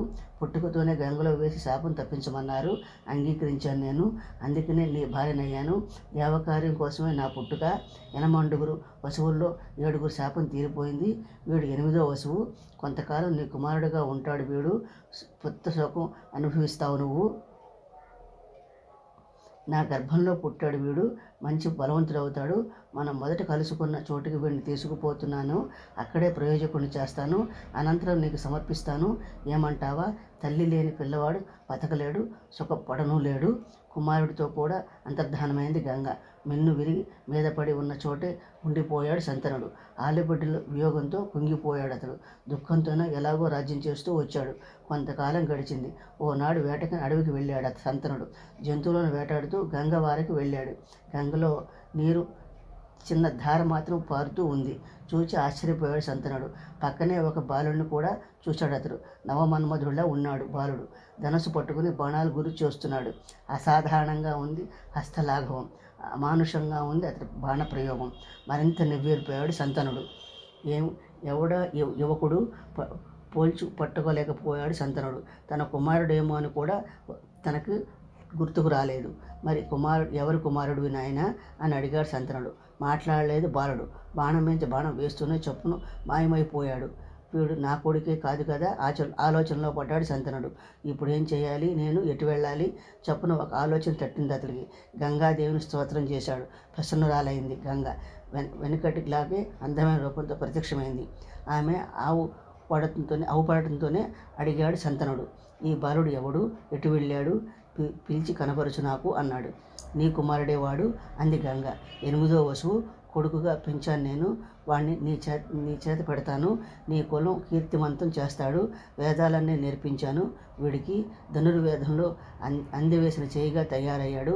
అన్ని విద్యలు తెలిసిన వశిష్ఠముని ఆశ్రమంలో విద్యాభ్యాసం చేయించాను. పరశురాముడికి ఎన్ని విద్యలు తెలుసో అన్ని విద్యలు తెలుసుకున్నాడు వీడు. రాజా, నీ కొడుకును నువ్వు తీసుకెళ్ళు, పుత్ర సుఖం అనుభవించు. అలా చెప్పి కుమారుని పిలిచింది గంగ. అతన్ని శంతనుడికి అప్పగించి అంతర్ధానమైంది. ఎంతో సంతోషించాడు శంతనుడు. కుమారుణ్ణి గుండెలకు హత్తుకున్నాడు. శిరస్సు చూచాడు. రథం మీద కూర్చోబెట్టుకున్నాడు. రాజధాని హస్తినాపురానికి వచ్చేశాడు. పట్టణంలో మహోత్సాహం జరిపించాడు. జ్యోతిష్యుని పిలిపించాడు. ముహూర్తం పెట్టించాడు. కుమారుని యువరాజుగా అభిషేకించాడు. గుణవంతుడైన కొడుకుని కళ్ళ వేడుకగా చూసుకుంటూ గంగ లేదన్న విచారం మరిచిపోయాడు. మునులారా, వసువుల శాపవృత్తాంతం వినిపించాను. గంగ విషయంలో, ఆమె కుమారుడి విషయము వివరించాను. ఈ గంగావతార కథ, వసువుల నరజన్మ కథ వింటే పాపాలు పటాపంచలవుతాయి. పురాణాలతోనూ వేదాలతోనూ సమానమైంది ఈ ఉపాఖ్యానం. వ్యాసముని చోట విన్నట్టు మీకు చెప్పాను. ఈ శ్రీదేవి భాగవత పవిత్రమైంది, పుణ్యప్రదమైంది, సత్యమైన ఇతిహాసం ఇది. వివిధమైన కథలతో విచిత్రమైంది. సర్గము, ప్రతిసర్గము మొదలైన 5 లక్షణాలు కలిగి ఉంది. కృష్ణ ద్వైపాయన వ్యాసుడు ముఖ పద్మం నుంచి వెలువడిన అమృత రసమిది. ఈ పురాణం విన్నవాళ్ళు పుణ్యవంతులవుతారు. అన్ని సుఖాలు, అన్ని శుభాలు అనుభవిస్తారు. శ్రీదేవి భాగవత 2వ స్కందంలో 4వ అధ్యాయం పూర్తయిందండి. స్వస్తి. దేవి భాగవతం 2వ స్కందంలో 5వ అధ్యాయం అండి. సత్యవతి వివాహము. మునులు అడిగారు, సోత, యనమండుగురు వసువులు శాపం వల్ల గంగ గడుపున నరజనం ఎత్తడం చెప్పావు. వ్యాసుడి తల్లి సత్యవతి సంతన మహారాజుకి ఎలా లభించింది? గొప్పవాడైన సంతన చక్రవర్తి ఒక చేపల పిల్లని ఎందుకు పెళ్లి చేసుకున్నాడు? ఈ సందేహం కూడా వివరించు. సూతుడు అందుకున్నాడు. సంతన మహారాజు ఎప్పుడూ వేటాడుతూ ఉండేవాడు. ప్రతిదినము అడవికి వెళ్ళేవాడు. లేళ్ళు, గొర్రెపోతులు, నల్లచారల దుప్పులు అవి చూస్తూ ఉండేవాడు. శివుడు కుమారస్వామితో గడిపినట్టు గంగ కొడుకుతో సుఖంగా గడుపుతూ ఉండేవాడు అతడు. ఇలా 4 ఏళ్ళు గడిచాయి. యథాప్రకారం ఓ మారు వేటకి వెళ్ళాడు అతడు. అడవి పందులు, ఖడ్గమృగాలు అవి వేటాడుతూ యమునా నదీ తీరానికి వెళ్ళాడు. యమున చల్లగాలి తరంగాలతో అపూర్వమైన పరిమళం వచ్చి అతన్ని పరవశింపజేసింది. ఏమిటి పరిమళం? నందనవన మందారంలాగా కస్తూరి గుబాళింపు, మాలతీ పువ్వుల కేతకి పుష్పాల ఎంత మనోహరంగా ఉంది. ఇంత అద్భుతమైన సువాసన ఎన్నడూ ఎరగను. దివ్యమైన సుగంధం ఇది. దీన్ని మోసుకు వచ్చి ఎంత హాయిగా ఉంది గాలి. నా ఘ్రాణేంద్రియాలు తన్మయమైపోయింది. ఎక్కడిది పరిమళం? పరిమళం వస్తున్న వైపు వెతుక్కుంటూ వెళ్ళాడు శంతనుడు. కొంత దూరం వెళ్ళాక ఒక ఆడది అవుపడింది అతడికి. యమున వార నిల్చుని ఉంది ఆమె. అపురూపంగా ఉంది ఆమె అందం. ఏమీ ముస్తాబు చేసుకోలేదు ఆమె. కట్టుకున్న ఒక కోక కూడా మురికి కొడుతూ ఉంది. అయినా ఎంతో అందంగా అవుపడుతూ ఉంది ఆమె. ఈ అందాల రాశిని చూసి ఆశ్చర్యపోయాడు శంతనుడు. ఈ పరిమళం ఆమె నుంచే వస్తూ ఉందని తెలుసుకున్నాడు. పుష్టిగా ఉన్న ఆమె యవ్వనము ఎంతటి వాళ్ళనైనా మోహింపజేసే ఆమె అందచందాలు, ప్రతి ప్రాణిని పరవశింపజేసే ఆమె శరీర పరిమళము బాగా ఆకర్షించాయి మహారాజుని. ఎవరి ఈమె? ఎక్కడి నుంచి ఊడిపడింది? మానవ స్త్రీయేనా? దేవాంగన? గంధర్వకాంత? నాగకన్య? ఎవరో ఈ గంధవతి? ఎలా పొత్తు కలపడం? ఇలా ఎన్నో విధాల భావించాడు శంతనుడు. వెనుకటి గంగ మాట అతనికి గుర్తుకు వచ్చింది. ఇలాంటి సన్నివేశమైన ఇది. కామాతురుడై ఆమె దగ్గరికి నడిచాడు. ప్రియురాలా అని సంబోధించాడు. ఎవరు నువ్వు? మీ తండ్రి ఎవరు? పెట్ట మనిషి లేని ఈ అడవిలో ఎందుకున్నావు? ఒకతివే ఉన్నావా? పెళ్లి కాని కన్నివేనా కాదా అని అడిగాడు. సుందరి, అపురూపమైన నీ అందం చూడడంతోనే నా మనసు నాలో లేకుండా పోయింది. నీ మీదకి ప్రియ చెప్పు, ఎవరు నువ్వు? ఎందుకిలా నుంచున్నావు ఇక్కడ? పద్మాల వంటి కళ్ళతో చిరునవ్వు నవ్వింది ఆమె. చేపల వాళ్ళ పిల్లనయ్యా నేను. తండ్రి చాటు కన్యని. మా కుల ధర్మం ప్రకారం పడవ నడుపుతూ ఉంటాను. యమునలో మా అయ్య ఇప్పుడే ఇంటికి వెళ్ళాడు. నేను మీ ముందు అబద్ధమేమీ చెప్పడం లేదు అంది. నేను కురువంశం రాజుని. శంతనుడు అంటారు నన్ను పెళ్లి చేసుకో. నీ యవ్వనం ఊరికే పోనివ్వను. నా తొలి భార్య లేదు ఇప్పుడు. నువ్వు 2వ పత్నిగా నా సేవకుణ్ణై నీ చెప్పు చేతుల్లో మసులుకుంటాను నేను అన్నాడు. ప్రియురాల, మన్మధుడు నన్ను వేధిస్తున్నాడు. నా తొలి ప్రేయసి నన్ను వదిలి వెళ్ళిపోయింది. ఆనాటి నుంచి నేను మరో పెళ్లి చేసుకోలేదు. వియోగిని నేను. సర్వాంగ సుందరవి నువ్వు. నిన్ను చూసి నా మనసులో లేకుండా పోయింది అన్నాడు శంతనుడు. అమృతం ఒలకపోతున్న మహారాజు మాటలు వింది సత్యవతి. సాత్విక భావంతో ధర్మం చిక్కబట్టుకుంది. మెల్లమెల్లగా అంది, మహారాజా, నీ మాటల్లో అసత్యమేం లేదు. అయితే నేను స్వతంత్రాన్ని కాను. తండ్రి చాటు దాన్ని నన్ను ఒకరికి ఇవ్వడానికి ఇవ్వకపోవడానికి మా అయ్యే అధికారి. అందుకని మా అయ్య దాసరాజు దగ్గరికి వెళ్ళి అడుగు. చేపల దాన్ని ఆయన నా ఇష్టం వచ్చినట్లు తిరిగేదాన్ని కాను. మా అయ్య గీసిన గీటు దాటను. అయ్య అంగీకరిస్తే బతుకున్నంత కాలం నీ దాన్నే అనుకో. మన్మధుడు నిన్ను వేధించడం లేదు, నీకంటే అధికంగానే నన్ను వేధిస్తున్నాడు. ఆయన పారంపర్యంగా వస్తున్న కులాచారాన్ని పాటించి ధైర్యం చెక్కబట్టాలి కదా. కామంతో కకావికలవుతున్న శంతనుడు కన్యని కోరడం కోసం దశరాజు ఇంటికి వెళ్ళాడు. రాజుని గమ్మంలో చూసి తడబడిపోయాడు దశరాజు. ఉన్న పళాన్ని లేచాడు, చేతులు జోడించాడు. మహారాజు, ఈ దాసుణ్ణి నీ పాదాలు నా గుమ్మంలో పడ్డాయి, ధన్యుణ్ణయ్యను ఆజ్ఞాపించు, ఏమి సెలవు అన్నాడు. నీ కన్యను ఆడడానికి వచ్చాను, నువ్వు కన్యాదానం చేస్తే ఆమె నా రాణిగా చేసుకుంటాను, సత్యం చెబుతున్నాను అన్నాడు శంతనుడు. అంతకంటే మహాభాగ్యం ఏముంది నాకు అన్నాడు దాసరాజు. నువ్వంటూ కోరుతూ ఉంటే తప్పకుండా నా కన్యను దానం చేస్తాను. ఇంట దాచుకునే వస్తువు కాదు కదా కన్య. అయితే మహారాజా, ఈ కన్యాదానంతో ఒక షరతు మాత్రం కోరుతున్నాను. ఏమిటంటావా? నా కూతురు కడుపున పుట్టిన కుమారుడు నీ అనంతరం రాజ్యానికి రాజు కావాలి. ఇంకే కుమారుడికి నువ్వు రాజ్యం ఇవ్వకూడదు. దిగాలు పడిపోయాడు శంతన మహారాజు. గంగ కొడుకుని తలుచుకుని ఏమీ చేయలేకపోయాడు. మాట్లాడకుండా ఇంటికి వచ్చేశాడు. అయితే అతని మనసులో తీరని వేదన వేధిస్తూనే ఉంది. ఆ వేదనతో ఇంటికి వచ్చి నిద్రాహారాలు మానేశాడు. తుదికి స్నానాధికాలు కూడా మానేసి విచారంతో కూర్చున్నాడు. తండ్రి విచారం విన్నాడు కుమారుడు. దేవవ్రతుడు కారణం కనుక్కున్నాడు. మహారాజా, గెలవరాని పగ వాళ్ళు ఎవరైనా సరే ఉన్నారా చెప్పు. ఇప్పుడే నీ పాదాల మీద పడవేస్తాను తెచ్చి. ఎందుకు ఈ విచారం నీకు? నిజం చెప్పు. తండ్రి విచారం పోగొట్టుకుని కొడుకుండి ఏం ప్రయోజనం? కొడుకు రుణం తీర్చుకోవడానికి మాత్రం పుడతాడు. సందేహం లేదు. తండ్రి ఆజ్ఞ పాలించడానికి శ్రీరాముడు భార్యతోనూ తమ్ముడితోనూ అడవికి వెళ్ళాడు. తల్లిదండ్రులు అమ్ముడుపోయాక తాను అమ్ముడుపోయి బ్రాహ్మడింట సేవకుడయ్యాడు. హరిశ్చంద్రుడు కొడుకు అజీగత్రుడు కొడుకు సుసేనుడు తండ్రి మాట మీద అమ్ముడుపోయి బలిపశువుగా యువస్తంభానికి కట్టుపడ్డాడు. విశ్వామిత్రుడు అతన్ని విడిపించాడు. తండ్రి మాట మీద తల్లి తల నరికేశాడు పరశురాముడు. తగని పనే అది. అయినా సరే తండ్రి మాట నిలబెట్టాడు అతడు. తండ్రి, నా శరీరం నీది, నేను సమర్థుణ్ణి కాకపోయినా సరే ఆదేశించు. ఏమిటి చెయ్యాలి? నేనుండగా ఈ విచారం అక్కరలేదు నీకు. ఎంతటి అసాధ్యమైన పనైనా సాధించేస్తాను నేను. చెప్పు, ఎందుకు ఈ విచారం? ధనస్సు పట్టుకుని ఎంతటి కార్యమైనా ఇట్టే చేసుకువస్తాను. నా శరీరం సమర్పించవలసింది అనుకాడకు. నీ కోరిక నెరవేరుస్తాను. సమర్థుడే కూడా తండ్రి కోరిక నెరవేర్చిన కొడుకు ఉండినా ఒకటే ఊడినా ఒకటే. కొరగాని కొడుకు గిడితేనే అన్నాడు. కొడుకు మాటలు విని సిగ్గుపడిపోయాడు శంతనుడు. నాయన, నువ్వు ఒక్కడివి నా కుమారుడివి. ఇది విచారం కాదు. నువ్వు బలవంతుడివి, స్వాభిమానివి, రణరంగంలో మడమ తిప్పని వీరుడివి. నన్ను ఒక కన్ను కాదు, ఒక కొడుకు కాదు, ఒక కొడుకుని కన్న తండ్రి బతుకు వ్యర్థం. ఏదైనా యుద్ధంలో నువ్వు వీర్య స్వర్గం పొందావనుకో, అప్పుడు ఏముంది? ఏ సహాయం ఉండదు నాకు. అయితే ఏం చేయగలను? ఏదో మార్గం లేదు. ఇదే నా చింత. ఇది తప్ప మరేమి విచారం లేదు.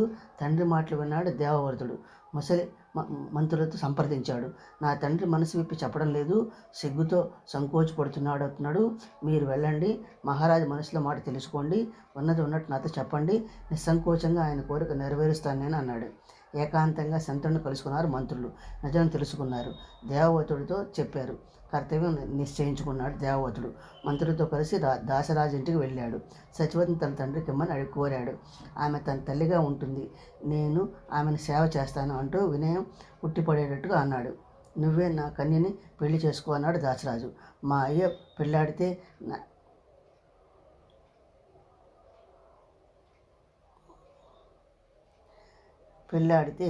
నా రాజు కాలేడు. ఏంటంటే నువ్వు ఉండనే ఉన్నావు యువరాజువి, నాకు రాజ్యం అక్కరలేదు అన్నాడు భీకరంగా దేవవ్రతుడు. నీ కన్య నా తల్లిగా ఉంటుంది. ఆమె కడుపున పుట్టినవాడే కౌరవ రాజ్యానికి రాజు అవుతాడు. దీనికి తిరుగులేదు. నీ మాట నిజమని నమ్ముతాను, కాదనను. కానీ నీ కలిగిన కుమారుడు బలవంతుడే రాజ్యం లాక్కుంటాడు. తప్పదు. అప్పుడేం దారి అని అడిగాడు దాసరాజు. నేను వివాహమే చేసుకోను. నీ ముందు భీష్మ ప్రతిజ్ఞ చేస్తున్నాను. నా మాట సత్యమైంది అన్నాడు దేవవ్రతుడు. దేవవ్రతుడి ప్రతిజ్ఞ విన్నాడు దాసరాజు. సత్యవతి శంతనుడికి సమర్పించాడు. శంతనుడు సత్యవతిని ప్రాణిగ్రహణం చేసుకున్నాడు. అంతకుముందు ఆమె కడుపున వ్యాసుడు పుట్టిన సంగతి అతడు ఎరుగడు. శ్రీ దేవి భాగవతం 2వ స్కందంలో 5వ అధ్యాయం పూర్తయిందండి. స్వస్తి. 2వ స్కందంలో 6వ అధ్యాయం చదువుతానండి, మీరందరూ శ్రవణం చేయండి. సత్యవతి గర్భంలో శంతన మహారాజుకి చిత్రాంగతుడు, విచిత్ర వీరుడు అనే 2 కుమారులు కలిగారు. కాలవశాన త్వరలోనే దిగవంతులయ్యారు. వాళ్ళు వ్యాసుడి వీర్యంతో విచిత్ర వీరుడు భార్య ధృతరాష్ట్రుని కంది. గర్భధాన సమయంలో ఆమె సిగ్గుపడి కళ్ళు మూసుకుంది. అంచేత ధృతరాష్ట్రుడు పుట్టుగుడ్డిగా పుట్టాడు. విచిత్ర వీరుడు 2వ భార్య పాండురాజుని కంది. సంగమం సమయంలో వ్యాసుని చూసి తెల్లపోయింది ఆమె. వ్యాసుడికి చిరాకు పడ్డాడు. అందుకని పాండురోగంతో పుట్టాడు పాండురాజు. అనంతరం కామకళ తెలిసిన దాసి వ్యాసమును సంతోషపరిచింది. ఆమె కడుపున ధర్మదేవత అంశలో విదురుడు పుట్టాడు. సత్యవంతుడు అతడు, శుచిమంతుడు. ధృతరాష్ట్రుడు పుట్టుగుడ్డి కావడం చేత రాజు కాలేదు.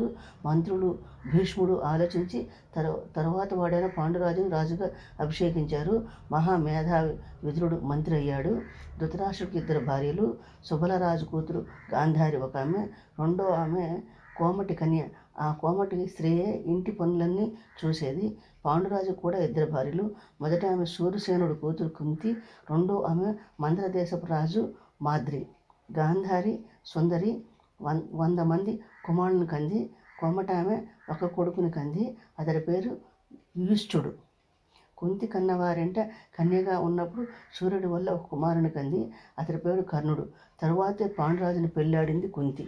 మునులు అడిగారు, ఏమిటయ్యా నువ్వు చెప్తున్నది? ముందు కొడుకుని కని తర్వాత పాండురాజుని పెళ్ళాడిందా కుంతి? సూర్యుడి వల్ల కుమారుని కందా? అదేలాగా కొడుకు పుట్టే కన్యగా ఎలా అవుతుంది? ఆమె కన్య కాకపోతే పాండురాజు ఎలా కట్టుకున్నాడు? ఈ చిక్కు విడమర్చి చెప్పు అలా సూతుడు చెప్పుకు వచ్చాడు. సూరసేనుడికి కుమార్తెను చిన్నప్పుడే కుంతి భోజుడు దత్తత చేసుకున్నాడు. అగ్నిహోత్ర కార్యం ఆమెకు అప్పగించాడు. ఇలా ఉండగా వర్షాకాల ఆరంభంలో దూర్వాసముని కుంతి భోజుడు ఇంటికి వచ్చాడు. 4 మాసాలు అక్కడే ఉన్నాడు.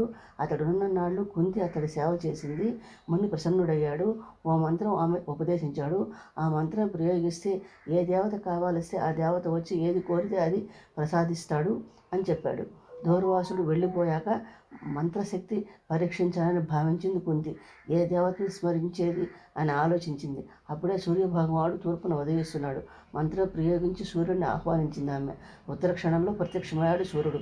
అందమైన మనిషి రూపంలో ఆకాశం మించి కుంతి దగ్గరికి వచ్చాడు. తెల్లపోయింది కుంతి, నిలువునా వణికిపోయింది. వెంటనే పెద్ద మనిషి అయింది. భయంతో చేతులు జోడించింది. ప్రభు, నీ దర్శనం లభించింది, పరమానందం కలిగింది. ఇక నీ మండలానికి నువ్వు వేంచేయి అంది. అదేమిటి అన్నాడు సూర్యుడు. మంత్రబలంతో ఎందుకు పిలిచినట్టు నన్ను పిలిచావు? వచ్చాను. తీరా వచ్చాక నన్ను సేవించకుండా పొమ్మనడం ఏమిటి? నిన్ను చూశాను, మనసు పడ్డాను. నన్ను ప్రేమించు, సేవించు. నీ మంత్రబలం వల్ల నీ వాణ్ణయ్యాను. రా, నాతో క్రీడించు. అయ్యయ్యో అంది కుంతి. ధర్మజ్ఞుడు నువ్వు, సర్వసాక్షివి. కన్యను నేను, కూలిని రాలిని. నీకు నమస్కరిస్తున్నాను. ఇలా చెడ్డమాట చెప్పకు, వెళ్ళిపో. వచ్చిన వాడిని వెళ్ళిపోతే సిగ్గుచెడు, నలుగురిలో నవ్వుబాటు, 10 మంది దేవతలు ఏమంటారు నన్ను? నువ్వు నా మాట వినకపోతే నీకు మంత్రం ఉపదేశించిన బ్రాహ్మణ్ణి నిన్ను శపిస్తాను. కుంతి, భయపడకు. నీ కన్యాధర్మం స్థిరంగా ఉంటుంది. ఈ విషయం ఎవరూ తెలుసుకోలేరు. నాతో కలిశాక నాతో సమానుడైన తేజోవంతుడు కుమారుడు కలుగుతాడు నీకు అన్నాడు సూర్యుడు. ఆమెను సందిట్లోకి తీసుకున్నాడు. అనుభవించాడు. కోరిన వరమిచ్చి తన మండలానికి వెళ్ళిపోయాడు. కుంతి కన్య గర్భవతి అయింది. గుట్టు బయటపడకుండా ఒంటరిగా ఉంటూ వచ్చింది. జరిగిన విషయం తన దాదికి మాత్రం తెలుసు, ఇతరులకు ఎవరికి తెలియదు. రహస్యంగా కుమారుని కంది కుంతి. పున్నమి చంద్రుల ఎంచక్కా ఉన్నాడు బాలుడు. అద్భుతమైన కవచ కుండలాలతో పుట్టాడు అతడు. 2వ సూర్యుడిలా ప్రకాశించాడు. అదిగో అతడే కర్ణుడు.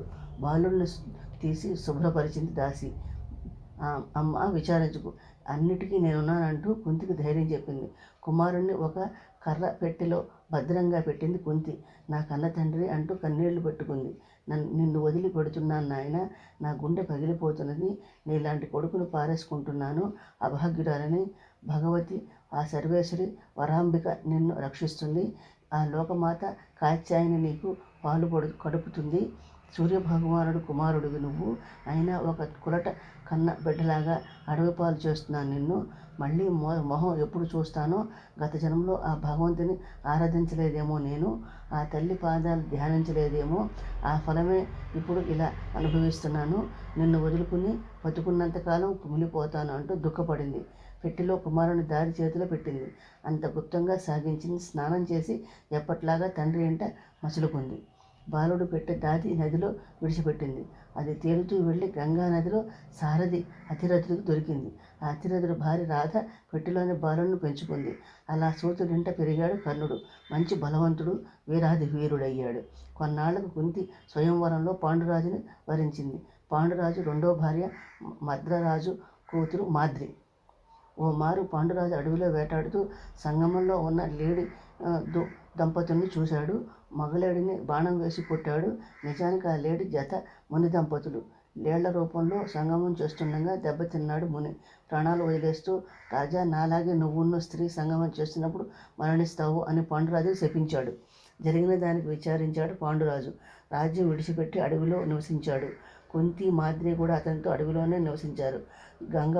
గంగవార ఒక ముని ఆశ్రమంలో ఉండి ధర్మశాస్త్రాలు వింటూ తపస్సు ప్రారంభించాడు పాండురాజు. ఓనాడు ఒక మునీశ్వరుడు ధర్మ ప్రసంగం చేస్తూ ఇలా అన్నాడు: సంతానం లేనివాడు స్వర్గానికి పోలేడు. ఏ ఉపాయంతో అయినా సంతానం కనడమే మనిషి కర్తవ్యం.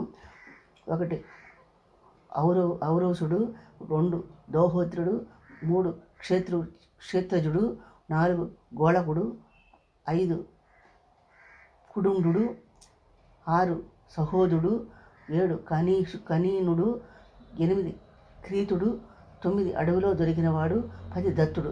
ఇలా కుమారులు ఎన్నో రకాలు. వీళ్ళందరూ తండ్రి ఆస్తిపాస్తులకు అధికారులు. అయితే వరుసగా వీళ్ళు ఒకరికంటే ఒకరు నికృష్టులు. అది విన్నాడు పాండురాజు. కుంతిని పిలిచి ఇలా అన్నాడు: దేవి, ఎవరికైనా మునీశ్వరునితో కలిసి కుమారుని కను. నేనే నిన్ను ఆదేశిస్తున్నాను కనుక ఇందులో తప్పులేదు. పూర్వం సౌదాస మహారాజు వశిష్ఠముని వినియోగించి తన భార్య గర్భంలో సంతానం కన్నాడని విన్నాను. భర్త మాటలు వింది కుంతి. నా దగ్గర ఒక మంత్రం ఉంది, అన్ని కోరికలు నెరవేరుస్తుంది. సిద్ధప్రదమైన ఈ మంత్రం వెనుక దూర్వాసుని ప్రసాదించాడు నాకు. ఈ మంత్రంతో ఏ దేవుని పిలిస్తే ఆ దేవత నా దగ్గరికి వస్తాడు. భక్త ఆజ్ఞ ప్రకారం ధర్మదేవత తలుచుకుందామే. అంతటితో కలిసింది. ధర్మరాజుని కంది. మరుసటి రోజు 7 గాలిదేవుని ఆహ్వానించింది. అతడితో కలిసి భీముడిని కంది. మూడో ఏడు దేవేంద్రుని పిలిచింది. అతడితో కలిసి అర్జునుడిని కంది. ఇలా 3 ఏళ్లలో 3 కుమారులను కంది కుంతి. 3 ఉక్కుతునకలు. కుంతి కుమారులను కనడం చూసి మాద్రికి కూడా మనసు పుట్టింది. భర్త దగ్గరికి వెళ్ళి తనకున్న సంతానం అనుగ్రహించమని వేడుకుంది. భర్త ఆదేశంతో మాద్రికి కూడా మంత్రం ఉపదేశించింది కుంతి.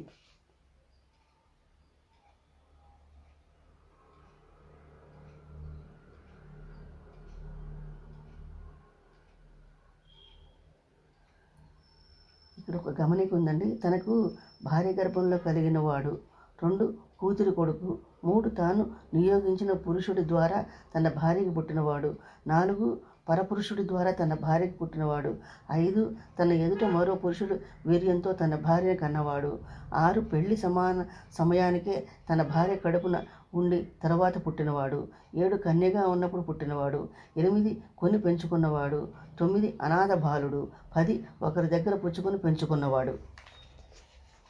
భర్త అనుమతి పొంది కుమారుని కనడానికి సిద్ధపడింది మాద్రి. మంత్రం ప్రయోగించి అశ్విని కుమారులను ఆహ్వానించింది. వాళ్ళతో కలిసి కవల పిల్లల్ని నకుల సహదేవుల్ని కంది. అలా క్షేత్రజులై దేవతలకు జన్మించారు పంచపాండవులు. ఒక్కొక్క ఏడాది అంతరంలో పుట్టినవాళ్ళు. ఓ మారు మాద్రికి ఒంటరిగా చూశాడు పాండురాజు. కామాతురుడయ్యాడు. అతని కాలం సమీపించింది. అందుకనే మాద్రి వారించినా వినలేదు. అతడు బలవంతంగా ఆమెను అనుభవించాడు. మరుక్షణం ప్రాణాలు వదిలేశాడు. చెట్టు కూలిపోయాక అల్లుకున్న తీగ తెగిపోయినట్లు అయింది మాద్రి. నేల మీద పడి గొలుగోలుమంది. మాద్రి ఏడుపు విని కుమారులు కుంతి పరిగెత్తుకు వచ్చారు. ఏడుపులు ముర్రులు విని చుట్టుపట్ల మునీశ్వరులను వచ్చి పోగుపడారు. గంగవార చితి పేర్చారు. యథావిధిగా పాండురాజు దహన క్రియలు సమాప్తం చేశారు. కొడుకులను కుంతి పరం చేసి మాద్రి భర్తతో సహగమనం చేసింది. మునులు పాండురాజుకి జలాచంజులు జలాంజలి అర్పించారు. కుమారులని 5గురిని తీసుకుని కుంతి హస్తినాపురం వచ్చేసింది. ఈ కబురు విని భీష్ముడు, విదురుడు మొదలైన వారు ధృతరాష్ట్రుడికి దగ్గరికి వెళ్ళారు. అంతమంది కలిసి కుంతిని అడిగారు. ఈ 5గురు ఎవరి కుమారులు? దుఃఖం దిగమింగుకుంటూ చెప్పింది కుంతి. శాపం పొందటం వల్ల మహారాజు తపస్సుతో కాలం గడిపాడు. ఈ కుమారులు దేవతల అంశతో పుట్టిన వాళ్ళు. తన మాట మీద నమ్మకం కలగడం కోసం మంత్రం ప్రయోగించి 5గురు దేవతల్ని ఆహ్వానించింది ఆమె. 5గురు దేవతలు ఆకాశం నుంచి ప్రత్యక్షమయ్యారు. అవును, ఈ కుమారులు మా అంశతో జన్మించారు అన్నారు. భీష్ముడు మొదలైన వారు దేవతల మాటలు విన్నారు. కుంతి మాటలు నమ్మారు. పంచపాండవుల్ని సగౌరవంగా సత్కరించారు. కుంతిని కుమారుని రాజభవనంలో ప్రవేశపెట్టారు. భీష్ముడు వారి బాగోగులు చూస్తూ వచ్చాడు. శ్రీదేవి భాగవత్ 2వ స్కందంలో 6వ అధ్యాయం సమాప్తమైందండి. 2వ స్కందంలో 7వ అధ్యాయం చదువుతానండి. పంచపాండవుల భార్య ద్రౌపది పరమ పతివ్రత. ఆమె 5గురు భర్తల మూలంగా 5గురు కుమారులను కంది ద్రౌపది. అర్జునుడికి భార్య సుభద్ర. అతడు శ్రీకృష్ణుడు చెల్లెలు ఆమె. శ్రీకృష్ణుడి సమ్మతి మీదే ఆమెను ఎత్తుకు వచ్చాడు అర్జునుడు. సుభద్ర కుమారుడు అభిమన్యుడు మహావీరుడు. మహాభారత యుద్ధంలో వంశాంకురం లేకుండా కౌరవ కులం సర్వనాశనమైపోయాక ఉత్తర ఒక కుమారుణ్ణి కంది. ఆ పసికందును కూడా అశ్వత్థామ బాణాగ్నితో కాల్చేశాడు. అద్భుత కర్ముడు శ్రీకృష్ణుడు మత శిశువును బతికించాడు. కౌరవ వంశం అంతా పరీక్షణమైన పోయాక పుట్టడం చేత ఉత్తర కుమారుడు పరీక్షితుడని ప్రసిద్ధి పొందాడు. ధృతరాష్ట్రుడికి 100 మంది కుమారులు భారత యుద్ధంలో చచ్చిపోయారు. ధృతరాష్ట్రుడు దుఃఖంతో పాండవుల ఆశ్రమంలో ఉంటూ వచ్చాడు. భీష్ముడు ఎత్తి పొడుపు మాటలతో కుసిల్లిపోతూ ఉండేవాడు. అతడు పుత్రశోకంతో గాంధారి ధృతరాష్ట్రుడి కోసం మాత్రం ఎలాగో బతుకుతూ ఉండేది. వాళ్ళిద్దరూ అరమర లేకుండా సేవిస్తూ ఉండేవారు. ధర్మరాజు ధర్మాత్ముడు. విదురుడు ధర్మరాజు అనుమతితో ధృతరాష్ట్రుడి దగ్గరే ఉండేవాడు. అతడికి జ్ఞాన మార్గం బోధించేవాడు. పుత్రశోకం మర్చిపోయేట్టు ఎన్నో ఉపచారాలు చేయాలో అన్నీ చేసేవాడు ధర్మరాజు. కానీ అందరి ఎదుట ధృతరాష్ట్రుడు వాక్య బాణాలతో బాధించేవాడు భీముడు. ఈ గుడ్డాడి 100 మంది కొడుకుల్ని నిన్ను పారేశాను. యుద్ధంలో దుశ్శాసనుడి గుండె నెత్తు జుర్రేశాను. కబోదికి సిగ్గులేదు ఇప్పుడు. మా గుమ్మంలో పడున్నాడు. కాకిలాగా కుక్కలాగా పిండాకూడు తింటున్నాడు. ఇలా ప్రతిదినము ముల్లుకు నాటి పలుకులతో వినిపించేవాడు. ధర్మరాజు మాత్రం ముసలిరాజును ఓదార్చేవాడు. అలా 18 ఏళ్ళు కష్టంగా గడిపాడు ధృతరాష్ట్రుడు. అనంతరం అడవికి వెళతానని ధర్మరాజును కోరాడు. వెళ్లే ముందు యుద్ధంలో మరణించిన కుమారులందరికీ విధిపూర్వకంగా పిండ ప్రదానం చేస్తాను. ఏమంటే భీముడు పృతులందరికీ ఔర్ధ్వదైక కర్మ జరిపించాడు. కానీ పూర్వం విరోధం మనసులో పెట్టుకుని నా కుమారుల కోసం ఏమీ చేయలేదు. అందుకని నాకు కొంత ధనం ఇస్తే నా కుమారుల క్రియాకర్మలు పూర్తి చేసి అడవికి వెళతాను, తపస్సు చేసుకుంటాను. తపస్సు వల్ల స్వర్గం లభిస్తుంది అన్నాడు. విదురుడు ఒంటరిగా ధర్మరాజును కలుసుకుని ధృతరాష్ట్రుడి కోరిక సమర్థించాడు. కావలసిన ధనం ఇవ్వడానికి ధర్మరాజు అంగీకరించాడు. అందరి ఎదుట ఈ విషయం తెలియజేశాడు. అది విని భీష్ముడు మండిపడ్డాడు. అన్నయ్య, దుర్యోధనుడికి సద్గతి కోసం రాజకోసం నుంచి ధనం వెచ్చించడం అన్యాయం. గుడ్డి ధృతరాష్ట్రుని సంతోషపెట్టడం కంటే తెలివితక్కువ మరేమీ ఉండదు. నీ దురాలోచన వల్లే అడవిల పాలై దుఃఖాలు అనుభవించవలసి వచ్చింది. పాండవుల పట్ట మహాదేవి ద్రౌపది నిండు సభలో అవమానం అనుభవించింది. నీ ప్రసాదం వల్లే విరాటరాజు కొలువులో బానిసలమయ్యాం. అమిత విక్రములమై ఉండి కూడా దీనుల వలె బతికాము. మా అన్నయ్యవై నువ్వు జోదగాడివే కాకుండా ఉండుంటే కౌరవ కులం కడతీరకుండా ఉండేది. మగధరాజు జరాసంధుడిని చీల్చిపారేసిన నేను మత్స్యరాజుంట వంట పుట్టినై బతకవలసి వచ్చింది. నువ్వు చేసిన పొరపాట్ల వల్ల అర్జునుడు అంతటి వీరుడు విరాటరాజు చింట ఆడపిల్లలకు ఆటపాటలు నేర్పించడానికి బృహన్నల వేషం వేసి దాసీ వృత్తి చేశాడు. గాంధీవం పట్టుకున్న చేతులకి గాజులు పెట్టుకున్నాడు. తమ్ముడు మనిషన్న వాడికి ఇంతకంటే కష్టమేముంటుంది. నా తమ్ముడు తల మీద జడ, కళ్ళలో కాటుక తనువుకి వచ్చినప్పుడల్లా నా గుండె కొతకొతలాడిపోతుంది. కత్తి దూసి ఆ గుడ్డాడి తల నరికేయాలనిపిస్తుంది. అప్పుడు కానీ నాకు శాంతి కలగదనిపిస్తుంది. ఆ ముసలిరాజును అడగకుండానే మనల్ని కాల్చేయాలని లక్క ఇంటికి నిప్పు పెట్టడానికి కుట్ర చేశాడు దుష్ట దుర్యోధనుడు. అదృష్టవశం కొద్దీ బతికి బయటపడ్డాం. దుర్యోధనుడికి స్నేహితుడిని పురోచరుణ్ణి అందులో తగలబెట్టాం. నిన్ను అడగకుండానే విరాటరాజు బావమరిదిని కీచకుడిని చిత్రవధ చేశాను. వాడిని వెనకేసుకు వచ్చిన వాడినల్లా నలిపి పారేశాను. అదిగో అలాగే దుర్యోధనుడిని వాడి పిల్లల్ని చంపేయలేక పోయాను కదా అన్న విచారం నన్ను ఎప్పుడు బాధిస్తూ ఉంటుంది. మా ప్రాణశత్రువు దుర్యోధనుడు అతని వాళ్ళని గాంధర్వులు కట్టేసినప్పుడు కాగల కార్యం గంధర్వులు తీర్చేశారన్నట్టు నువ్వే వాళ్ళని విడిపించావు. నీ తెలుతకు అదొక తార్కాణం. ఇప్పుడు ఈ పాపాత్ములు ఉత్తరగతి కోసం ధనమిస్తావా? అసంభవం, ఎంతమాత్రం అంగీకరించను నేను అంటూ రుసరుసలాడాడు. అక్కడి నుంచి వెళ్ళిపోయాడు. భీముడు వెళ్ళిపోయాక అర్జునుడితోనూ నకుల సహదేవులతోనూ ఆలోచించి ధృతరాష్ట్రుడికి కావలసిన ధనమిచ్చాడు ధర్మరాజు. కుమారులకు యథావిధిగా శ్రాద్ధకర్మలు జరిపించాడు ధృతరాష్ట్రుడు. చేతికి ఎముక లేకుండా బ్రాహ్మణులకి దాన ధర్మాలు చేశాడు. అనంతరం అడవికి వెళ్ళడానికి సిద్ధపడ్డాడు. గాంధారి, కుంతి, విదురుడు కూడా అతడి వెంట వెళ్ళడానికి నిశ్చయించుకున్నారు. ధృతరాష్ట్రుడికి అడవికి వెళుతున్నాడని సంజయుడి వల్ల తెలుసుకుంది కుంతి. తాను కూడా పయనమైంది. ధర్మరాజు మొదలైన కుమారులు ఎంతో విచారించారు. అయినా ఆగలేదామె. కుమారులు, ఇతర కౌరవులు విచారిస్తూ వెంట గంగానది దాకా వెళ్ళారు. అక్కడ వారిని సాగనింపి తిరిగి హస్తినాపురం వచ్చేశారు. ధృతరాష్ట్రుడు మొదలైన వాళ్ళు అక్కడి నుంచి వెళ్ళి గంగావార శతాయుపుడి ఆశ్రమం చేరారు. అక్కడ ఆకుపాకులు వేసుకుని తపస్సు ప్రారంభించారు. 6 ఏళ్లు గడిచాయి. వారి వియోగం ధర్మరాజును విచారపరుస్తూ ఉండేది. ఓనాడు తమ్ముళ్ళతో అతను ఇలా అన్నాడు. రాత్రి కలలో చూశాను. అమ్మ కుంతి చాలా నీరసపడిపోయింది. అందుచేత వెళ్ళి ఓ మారు అమ్మని వాళ్ళని చూసి వస్తాను. విదురుణ్ణి, సంజయుడిని కూడా చూడాలనుంది. సమ్మతం అయితే మీరు కూడా రండి, అందరం కలిసి చూసొద్దాం అన్నాడు. 5 అన్నదమ్ములు సుభద్ర, ద్రౌపది, ఉత్తర తక్కిన కౌరవ ప్రముఖులు, పౌరులు శతయూపుడి ఆశ్రమానికి వెళ్ళారు. ధృతరాష్ట్రుడు మొదలైన వారిని చూశారు. విదురుడు మాత్రం కనపడలేదు. మహాత్ముడు విదురుడు ఎక్కడ అని ధృతరాష్ట్రుడిని అడిగాడు. విదురుడు విరాగి అయి తిరుగుతున్నాడు. ఎవరి మీద మమకారం లేదు అతడికి. మా అందరినీ వదిలేసి ఒంటరిగా ఉన్నాడు. భగవంతుడిని ధ్యానిస్తూ ఎక్కడెక్కడో తిరుగుతాడు అన్నాడు ధృతరాష్ట్రుడు. మరునాడు గంగ ఒడ్డున ధర్మరాజు కనిపించాడు విదురుడు. కఠోరమైన తపస్సుతో బాగా చిక్కిపోయి ఉన్నాడు అతడు. అతన్ని చూడగానే ధర్మరాజు, విదురా నేనే ధర్మరాజుని నమస్కారం చేస్తున్నాను అన్నాడు. విని స్థానంలో ఉండిపోయాడు విదురుడు. అతని ముఖం నుంచి అద్భుతమైన తేజస్సు బయలుదేరింది. ధర్మరాజు ముఖంలో లీనమైంది. విదురుడు, ధర్మరాజు ఇద్దరు ధర్మదేవతలు, అంశావతారమే. అందుచేత విదురుడిలోని తేజస్సు ధర్మరాజులో చేరిపోయింది. విదురుడు దేహత్యాగం చూసి ఎంతో దుఃఖించాడు ధర్మరాజు.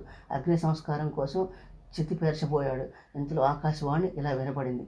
విదురుడు యోగి, అతనికి దేహానికి అగ్ని సంస్కారం అనవసరం, వెళ్ళిపో. ఆకాశవాణి విని పాండవులు గంగానదిలో స్నానం చేశారు. తిరిగి వచ్చిన జరిగినదంతా ధృతరాష్ట్రుడితో విన్నవించారు. ఇంతలో వ్యాసముని అక్కడికి వచ్చాడు. చుట్టుపట్ల మునులను వచ్చారు. అంతమంది సుఖంగా కూర్చున్నాక కుంతి వ్యాసుడితో ఇలా అంది. కృష్ణ, కన్ననాడు తప్ప కర్ణుని కళ్ళారా చూసిన పాపాన పోలేదు నేను. అతన్ని చూడాలని ఎల్లప్పుడూ నా మనసు కొట్టుకుంటూ ఉంటుంది. తపోధనుడు నువ్వు, నీకు సాధ్యం కాదంటూ ఏదీ లేదు. ఓమార్ నా కన్న తండ్రిని నాకు చూపించు, పుణ్యం కట్టుకో. గాంధారి ఇలా అంది. అవును, మహామునీశ్వరుడు నువ్వు. రణరంగానికి వెళ్ళి మరీ తిరిగి రాలేదు. నా బాబు దుర్యోధనుణ్ణి, అతని తమ్ముళ్లను అంతా ఆయారు. మా నాయనందరినీ ఓ మారు కళ్ళారా చూడాలని ఎంతో బాధ నాకు. వాళ్ళని చూపించు, నీ మేలు మర్చిపోను. సుభద్ర ఇలా అంది. నా ప్రాణం కంటే అధికం నా తండ్రి అభిమన్యుడు, వీరాధి వీరుడు. ఒకసారి నా కంటికి కనబడినట్టు చెయ్యి. సర్వజ్ఞుడు నువ్వు, నీకు అసాధ్యమైంది లేదు. అందరి మాటలు విన్నాడు వ్యాసమునీంద్రుడు. ప్రాణామాయ పూర్వకంగా సనాతన భగవతిని ధ్యానించాడు. ఆ సాయంకాలం ధర్మరాజు మొదలైన 50 మందిని గంగానది దగ్గరికి తీసుకెళ్ళాడు. గంగ పుణ్యజలాల్లో స్నానం చేసి విసృజనని భగవతిని స్తోత్రం చేశాడు. తల్లి దేవిని, నువ్వు బ్రహ్మచారిణివి, మణిద్వీప నివాసినివి, ప్రకృతి పురుషుల నిద్రని సంతోషపరిచే సగుణ నిర్గుణ స్వరూపిణివి. బ్రహ్మ, విష్ణువు, శివుడు, ఇంద్రుడు, వరుణుడు, కుబేరుడు, యముడు, అగ్ని ఎవరూ లేనప్పుడు కూడా నువ్వు ఉన్నావు. దేవి, నీకు నా నమస్కారము. నీరు, గాలి, భూమి, ఆకాశము, వాటి గుణాలు, రసము, స్పర్శ, గంధము, శబ్దము, ఇంద్రియాలు, అహంకారము, మనస్సు, బుద్ధి, సూర్యుడు, చంద్రుడు ఎవరూ లేనప్పుడు కూడా నువ్వు ఉన్నావు. దేవి, నీకు నమస్కారం. జీవలోకం అంతటిని నీ చిత్తంతో స్థాపించుకుని గుణాలతో లింగ కోసం సుషుప్తి ద్వారా సామాన్య అవస్థలో చేర్చి కల్పాంతం దాకా స్వేచ్ఛగా విహరిస్తావు నువ్వు. మహాజ్ఞానులకును నీ తత్వం తెలుసుకోలేరు. అమ్మ, ఈ జనులు మృతుల్ని చూడాలని కోరుతున్నారు. నాలో ఆ సామర్థ్యం లేదు. నువ్వే ఆ మృత వ్యక్తులను వీరికి చూపించాలి. మహామాయ భువనేశ్వరి వ్యాసముని ప్రార్థన వింది. భారత యుద్ధంలో మరణించిన రాజులను స్వర్గం నుంచి పిలిపించింది. వారిని వారి స్వజనులందరికీ చూపించింది. కుంతి, గాంధారి, సుభద్ర, ఇతర పాండవులు, కౌరవులు తమ స్వజనులను చూశారు. అలా మహా తేజస్వి వ్యాసుడు మహామాయను ప్రార్థించి మహేంద్ర జాలంలాగా మరణించిన వాళ్ళని చూపించాడు. అనంతరం వాళ్ళందరినీ స్వర్గానికి మళ్లించాడు. ధృతరాష్ట్రుడు మొదలైన వారి దగ్గర సెలవు తీసుకుని తమ్ముడితో హస్తినాపురం వచ్చేశాడు ధర్మరాజు. దారి కడకు వ్యాసముని ప్రభావమే చెప్పుకున్నారు పాండవులు. శ్రీ దేవి భాగవత్ 2వ స్కందంలో 7వ అధ్యాయం పూర్తయిందండి. స్వస్తి. నా ఛానల్ కూడా సపోర్ట్ చేయండి, సబ్స్క్రైబ్ చేయండి, లైక్ చేయండి, షేర్ చేయండి.